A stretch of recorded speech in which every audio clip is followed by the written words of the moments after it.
غسل کی کتنی قسمیں ہیں؟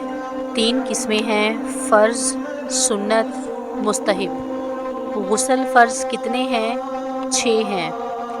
غسل سنت کتنے ہیں اور کون کون سے ہیں؟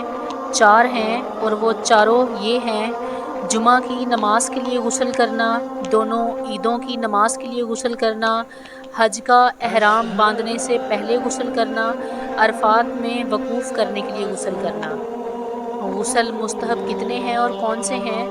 غسل مستحب بہت سے ہیں، جن میں سے چند غسل یہ ہیں: شعبان کے مہینے کی 15ویں رات میں، جسے شب بارات کہتے ہیں، غسل کرنا، عرفہ کی رات میں غسل کرنا، یعنی ذی الحج کی 8ویں تاریخ کی شام کے بعد آنے والی رات میں، سورج گرہن، چاند گرہن کی نماز کے لیے غسل کرنا، نماز استسقاء کے لیے غسل کرنا، مکہ معظمہ یا مدینہ منورہ میں داخل ہونے کے لیے غسل کرنا، میت کو غسل دینے کے بعد غسل دینے والے کا غسل کر لینا، کافر کا اسلام لانے کے بعد غسل کرنا۔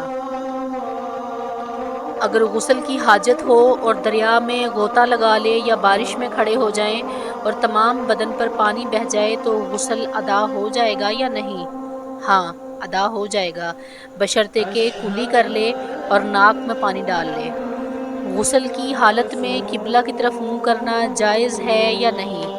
اگر غسل کرتے وقت بدن برہنہ ہو تو قبلہ کی طرف منہ کرنا ناجائز ہے، اور سطر چھپا ہوا ہو تو کوئی حرج نہیں۔ سطر کھول کر غسل کرنا کیسا ہے؟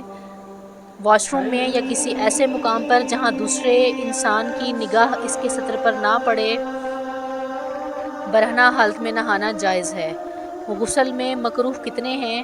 پانی زیادہ بہانا، سطر کھلا ہونے کی حالت میں کلام کرنا یا قبلے کی طرف منہ کرنا، سنت کے خلاف غسل کرنا۔ اگر غسل سے پہلے وضو نہ کیا تو غسل کے بعد نماز کے لیے وضو کرنا ضروری ہے یا نہیں؟ غسل کے اندر وضو بھی ہو گیا، پھر وضو کرنے کی حاجت نہیں۔ مسح کی مدت کا کس وقت سے حساب کیا جائے؟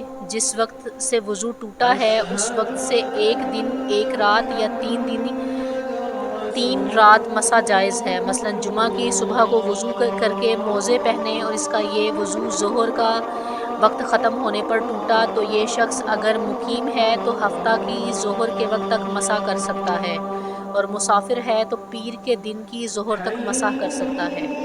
مسح کن کن چیزوں سے ٹوٹتا ہے؟